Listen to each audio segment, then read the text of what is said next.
All right, welcome back to the marketplace floor here at B2B Summit from Forrester. Very excited to be doing a series of sales pipeline radio interviews and episodes from a series of Forrester analysts, attendees, go-to-market leaders. And with us here from Palo Alto Networks, very excited to have Lauren Daly and Jeremy Schwartz, the Director of Marketing Operations and Senior Manager of Global Lead Management and Strategy, respectively. Thank you guys for being here. Thanks for having us. Thank you. Yeah, this is exciting. It's exciting for us to do this formally here on the floor. It's excited to integrate with different people and just get a lot of conversations, especially for those of you that are award winners here. So congratulations on your B2B ROI award. Super excited to see your team present that tomorrow and talk about what they're doing. Talk a little bit about the programs that got you on stage tomorrow. What are the things that you're working on that you're so excited about? We have been on an 18-month journey to shift from an MQL-focused funnel to buying groups and thinking about how we collect all the buying group signals together and then package them up and send them over to sales. Yeah, absolutely. I think that this transformation, I call it a seismic shift in marketing. I'm going to date myself and say that I was around when pixel tracking was invented, and I thought that was awesome. And then ABM was invented, and that was an awesome way to track accounts. But now when we think about the buying group and being able to focus on buying centers within large accounts, that's really transformational. Yeah, the game keeps changing. Right? I mean, what worked before doesn't work today. Or I guess maybe what we thought worked before doesn't work today, where we sort of like, you got an individual that we're single threading at a large deal and just hoping that white paper download is actually going to turn into something.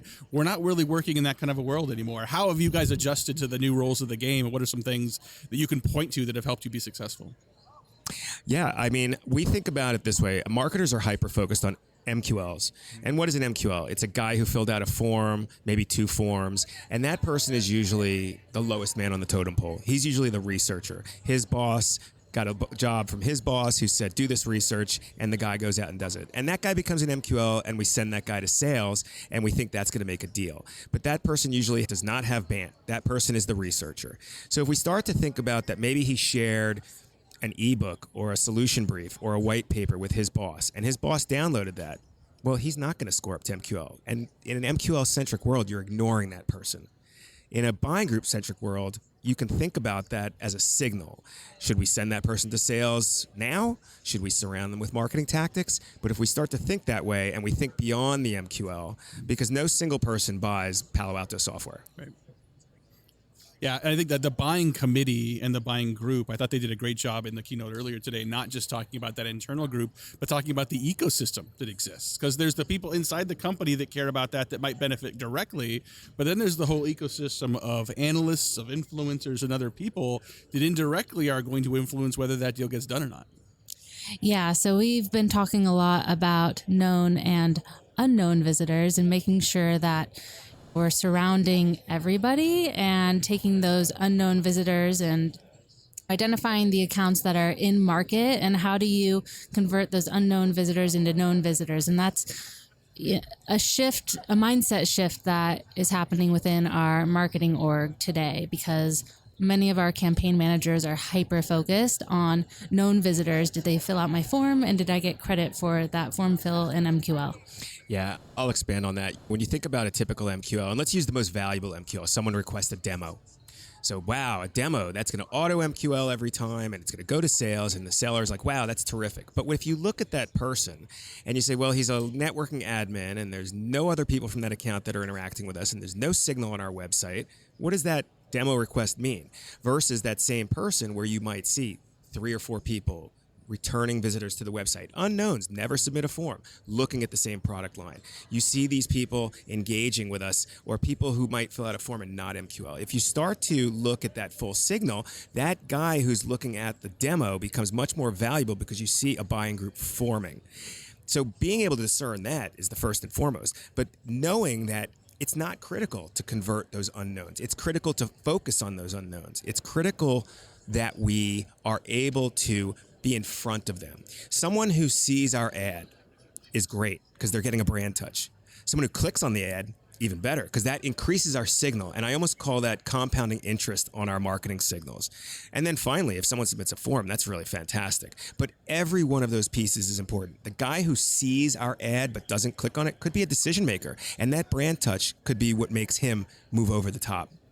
And some of those signals are false signals, right? Someone could attend your last 3 webinars, not because they're qualified, but because they're bored, right? Or someone could be interested in a topic for themselves, but not be representative of the priorities of the organization, whether it's not a priority or there's not budget there. How do you separate at an individual level, as well as at the group level, the signals that matter in a collective way?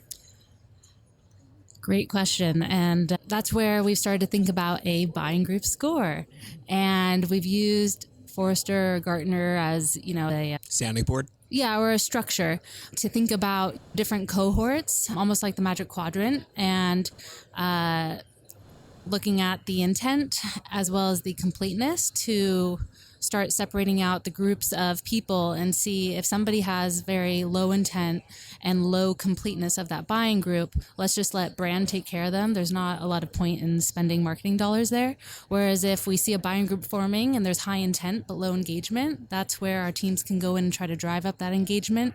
If we see that the completeness is there, that's where we can pass that off to field marketing. So we're starting to think about buying group scores and really look at intent, completeness, propensity to convert into an opportunity. And what's engagement? Engagement. Yeah. And the difference, this is the other problem with the MQL world. The MQL world is focused on a scoring model that is passive. Someone has to do something. I come in, I download a white paper, I get 20 points. If I don't do anything else, I never move forward.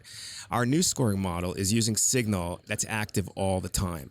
And so by looking at fit, looking at intent, looking at engagement, and looking at completeness and combining those in these different cohorts that Lauren mentioned, we're able to activate accounts and then the people within those accounts. And it's always on the move. Every day we're looking at these accounts and moving people into different programs based on the signal. And so I come back to that idea of compounding interest on the signal. If we're putting ads in front of accounts that are showing signal and people are engaging with them, that signal will go up. Mm-hmm. And so it's this rinse and repeat cycle. And if we focus on that entire buying group and we look at people who are engaging and don't necessarily wait for them to score up, we're getting ahead of them. We're giving people to the sellers. We're putting people into marketing campaigns where it makes sense. We're not trying to surround everybody. We're surrounding those folks and those accounts that are showing that high signal. We are here live at the Forrester B2B Summit Marketplace with Lauren Daly and Jeremy Schwartz from Palo Alto Networks, winners of the B2B ROI Award for 2025. Lauren, you mentioned a word that gives heart palpitations to marketers everywhere, and that is credit. So we're talking about not just single motion programs, right? This isn't an email campaign that generated pipeline. This isn't a event activation that generates pipeline. To do this well, you have a lot of different people involved. Assigning credit becomes, I think, kind of an impossible task. You've got this body of work, and it's a team effort to do all of this. But how do you figure out, how do you think about attribution at Palo Alto? So we're thinking about it from multi-touch perspective, and we're really looking at where are we influencing ahead of opportunity creation and then after, and that's what we call bookings influence. And that's where the buying group is super important to the bookings influence, because that's where when we can build out the buying group, we notice that they move into our forecasted pipeline at a much higher rate. But also extending that buying group on those opportunities is where we're seeing the deal size grow, the win rates increase. And so that's the bookings influence, and that's Jeremy and I talk about this all the time. Our team used to do a lot of fuzzy matching for attribution, and this is direct attribution that sales understands, and you can explain it in 30 seconds to a sales rep and they're going to get it. And it's not only the attribution. And believe it. Yes, and that's true. So sellers hate fuzzy match. They don't believe it. Hey, we did some marketing activity and that meant something to the deal, even if it never got to it. When we do this expansion of buying groups, not only does it create direct influence where we can say this person was added to this opportunity, but it provides, more importantly, the context to a seller. When we can tell a seller that an important persona took an action and we weren't waiting for them to MQL, that there's an open opportunity, and we see that a VP of cloud infrastructure downloaded a total cost of ownership ebook, and we can send that to a seller and attach it to his opportunity, they love it. I had an anecdotal statement that I tell all the time. A BDR attached this story, the VP to an opportunity. The seller said, thank you. I know that guy. I have a meeting with him next week. Now I know what to talk to him about.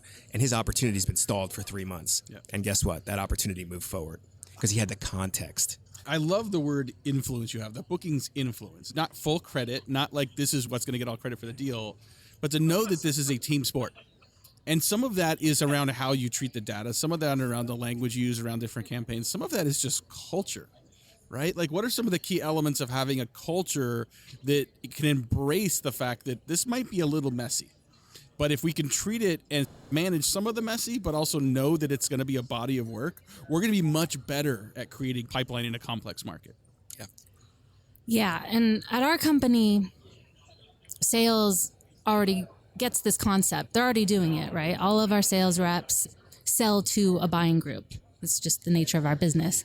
And so it's really been about getting marketers to shift their mindset. And a lot of it comes back to how you target them.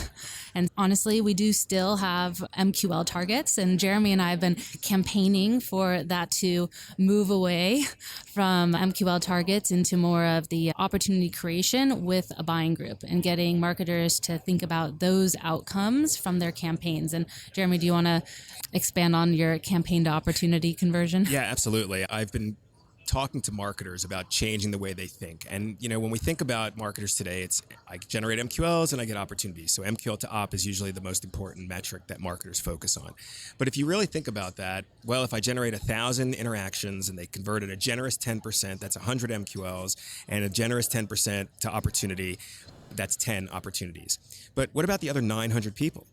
So maybe some of those people actually belong in those 10 opportunities. We've seen when buying groups are present that deal sizes increase by 2, 3, 4 times. So take some of those people and put them in the existing ops. Maybe there's a bunch of people who none of them MQL, but there's a buying group in there. We can pull those over. So instead of operating on 100 people and getting 10 opportunities, you can be operating on 2, 3, 400 of those people on the accounts and generating 15 or 20 ops, and those are bigger ops. So by focusing on campaign to opportunity instead of MQL to opportunity, you're able to start having marketers think about it in a different way. I'm almost having to disguise some of these conversations because you don't want to scare marketers. I actually, when I said I was doing a presentation and I said, well, start to think beyond the MQL, and the person I was doing the presentation with said, don't say that. That'll scare the team. So I said, okay, we won't say that. We'll say, how do you make more things happen with your interactions? Well, if you focus on buying group signals, you'll drive more MQLs. And they were like, okay, I like that idea. So we're actually like almost disguising it in a way. It's silly, but that's how you change the culture. Because if you try to move it too fast, people get scared. Yeah. That's something we have seen. Yeah, that's really great. The status quo is powerful. The status quo is powerful when you're trying to sell. Your status quo is powerful when you're trying to change inside. And I think MQL is such we're literally sitting at the conference that years ago when it was Serious Decisions Summit, they invented that acronym. I mean, I'm old enough. I remember when the waterfall first came out, and the idea of an SQL and an MQL was transformative. And here we are sometimes saying, well, it's a vanity metric. Well, only if you let it. Yes. Like, I don't think the MQL is the be-all, end-all of what marketing does, but I think it has value in the context of like finding the right person at the right company that might be leaning in a little bit. It doesn't mean they're sales ready. It doesn't mean they're going to close next quarter. But I think if you have the right definition and put that in context, it's still useful. But again, we're getting back to everyone on the same page with that definition. Everyone able to think about that together. Just a few more minutes with our team here at Palo Alto. I want to ask the question around the data behind all of this. And I believe fundamentally that data is becoming one of the most important things for B2B marketers to manage. How do you attempt to corral the data across all the different platforms, across all the different functions to tell and activate on a complete picture of your customers? Well, we have a great tech stack at Palo Alto Networks. So we use Demandbase, TechTarget. What others, Jeremy? G2. Our own website. So we use first, second, third-party signal. Sure. And that really helps us to hone in on what's happening around an account, not just in one area. We use Demandbase. Doesn't matter what your platform is, your intent platform that shows you that third-party intent signal. We use TechTarget. We use G2 for that second party. And then our own data and those unknown website visitors. It's critical data that helps us to understand the buying group. Our new scoring model is really designed to capture all this. So we've worked to create this model so that we can look at an account and say, well, we have 5 primary product lines. What is the buying group score in this account for each of those? And through that, we use that for activation in different platforms. So we'll use that for activation in Marketo. We'll use that for activation in demand-based. We'll use that for web personalization, for chat personalization, media personalization. And it really goes far in understanding where the people are in their journey. So activating the account and then activating the people based on where they are in their journey is really fundamentally important. I think one of the other things that we've done is we've created some really amazing dashboards, and that's allowed us to measure the success, and we really focus on a couple of areas there. One is we do a lot of comparison between opportunities with no buying group, with 1 or less contacts, and you might be surprised, but there's a lot of opportunities that have 0 contacts on them. And then we look at the ones that have 2 or more. And, we look at things like progression from omitted into pipeline, progression to future stage, deal size, and closed won. In almost every case, in almost every segment, for almost every product, all of those numbers are up. So that given, when we start to show that to leadership, they get it. And that's the data that we try to compile. Now, our scoring model is pulling all these pieces of data together. And, gosh, I wish we had a CDP, Lauren. We've been struggling for that, but you can do it without it. We've pieced it together in our cloud platform with a custom app, and we bring that signal in, and we come up with this cohort score. And I think that's been a real win for us, because at first, when we were thinking about these 4 individual signals, it was confusing. And we really wanted to make it easy for marketers. Hey, I want to activate on people who have high signal and everything, or I want to activate on people who have high intent. And doing that has allowed marketers to really start to understand how to move people down funnel, to really focus on full funnel marketing. If you drive in thousands of leads in content syndication, you can't possibly retarget them.